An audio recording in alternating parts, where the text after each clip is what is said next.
We hear about disasters almost every day, and here at WeatherNation, we want to do more than report on the disasters. We want to help people all the way through it, and we're going to be joining forces with some new friends from Minuteman Disaster Relief, and Executive Director Matt Payne is joining us today to kind of talk about that. Now, Matt, tell us a little bit about Minuteman and what you guys do and how important you are to the communities that you serve. Sure, thanks so much for having us on, Dr. Jim. Minuteman Disaster Response has been around since 2011. Got started after the Joplin, Missouri tornado, which I'm sure you're very familiar with, the historic EF5. But we recruit, train, and equip volunteers, and then we provide all the logistics and deploy those folks into disaster areas to provide assistance to those communities that are in need. So that's us in a nutshell. You know, we get involved with disasters anywhere from New Mexico all the way over to the East Coast. And what's unusual as well is that when you go into your relief efforts, you are self-contained. You don't need any help or anything. You take everything that you guys need to get the job done. Absolutely. We're very big about self-sufficiency.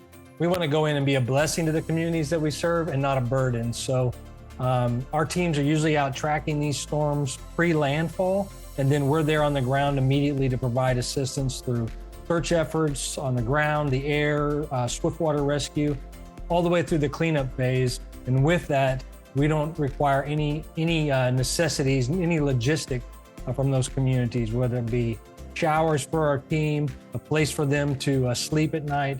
We have all those pieces covered.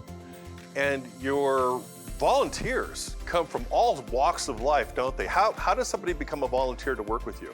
We've tried to make this process as simple as possible. We know that there are men and women across the country who they have a heart and they want to get out and serve people when a disaster hits. So it's as easy as going onto our website, signing up. You spend about an hour and a half of online training, and then you'll be available to be a part of our roster when a disaster hits.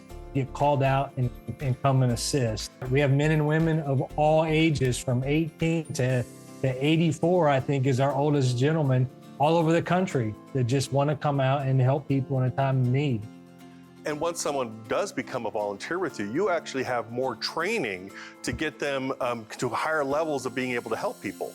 Once you get past that initial basic training, there are plenty of opportunities to be a part of our Sawyer team, learn how to run a chainsaw and go through our program, or operate heavy equipment, or you maybe even live in an area where we have a response team. You could train and be a part of that surge team as well.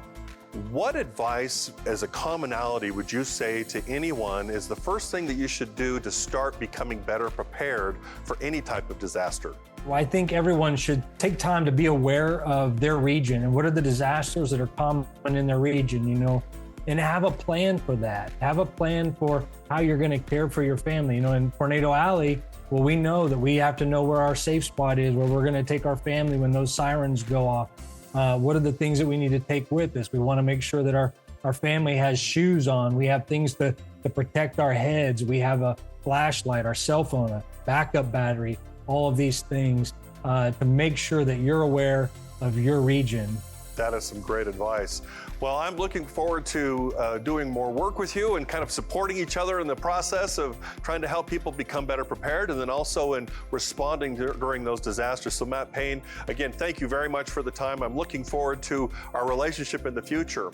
Now, if you would like more information about Minuteman Disaster Relief, maybe to donate or to become possibly even one of the people that volunteers, go to our website. We'll have a link for all the information that you would like to have right there.